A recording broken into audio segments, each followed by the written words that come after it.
Revolution. We need a spiritual revolution. The priests of the world need to assert their authority and lead their respective religions towards a new vision of spirituality, one that includes all people everywhere, not just one group over another. We need priests who take their authority from a personal experience of the divine and not from man-made institutions.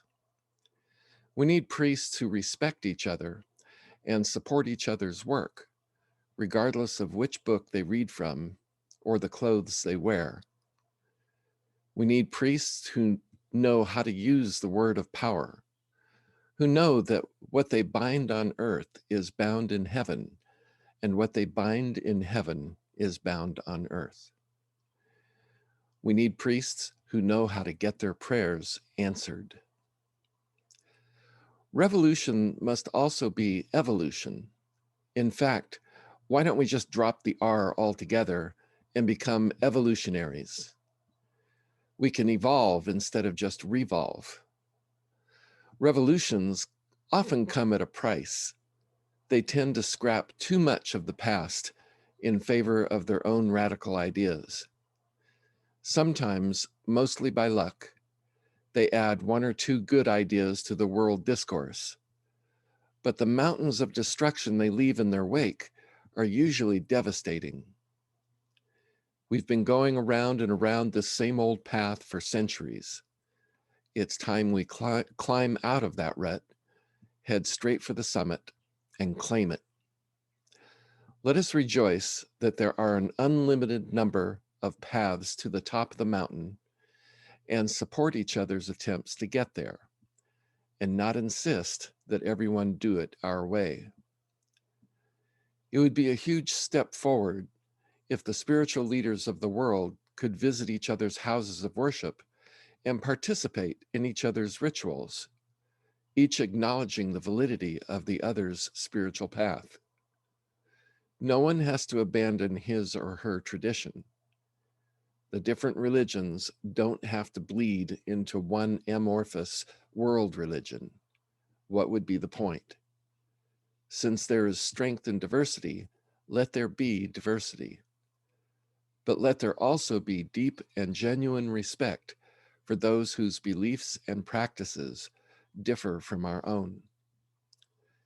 The question you should ask yourself, whether you are a priest or seeking to become one, is this: am I a priest for everyone, or just those who look and think like I do?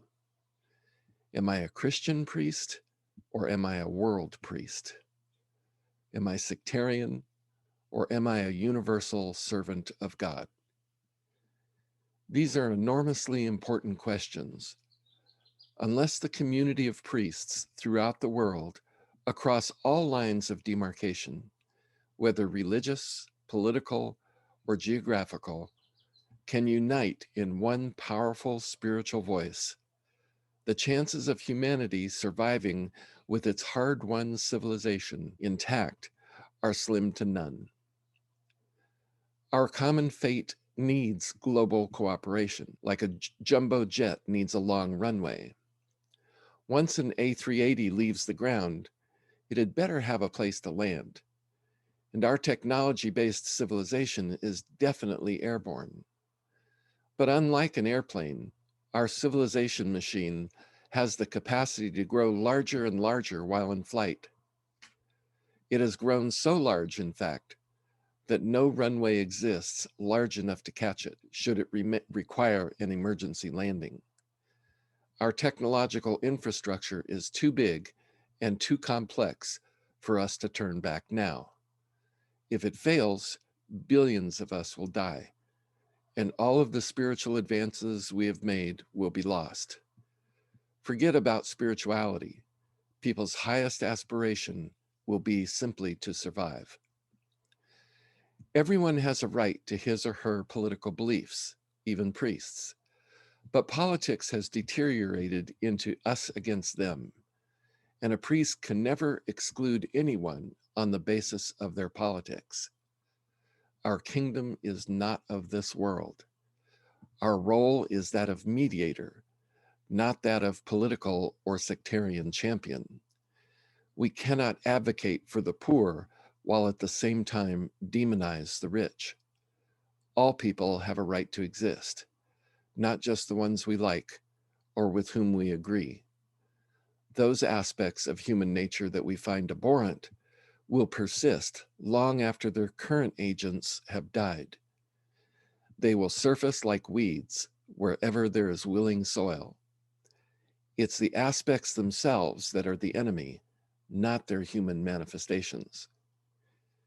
We have to internalize the realization that there but for the grace of God go I.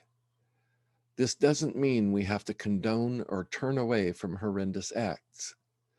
On the contrary, it invigorates us to fight the good fight, but it also keeps us from demonizing the other group. Demonization is the antithesis of compassion. From it have spawned all of our justifications for subjugating and committing violence against our fellow human beings. It is the utter rejection of the spiritual principle, love your enemy. Why not eliminate the word enemy from our priestly vocabulary altogether and never use it publicly again? Instead, we could use the word neighbor whenever and as often as we can, so that the very concept of enemy would be eradicated from the collective mind.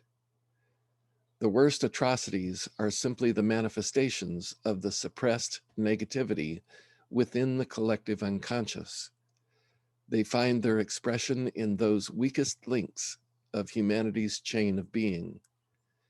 Anytime someone in any part of the world gives in to thoughts and feelings of hatred and anger, it feeds the fire at the core of the collective mind, which in turn vent themselves through the first available crack in the collective psyche.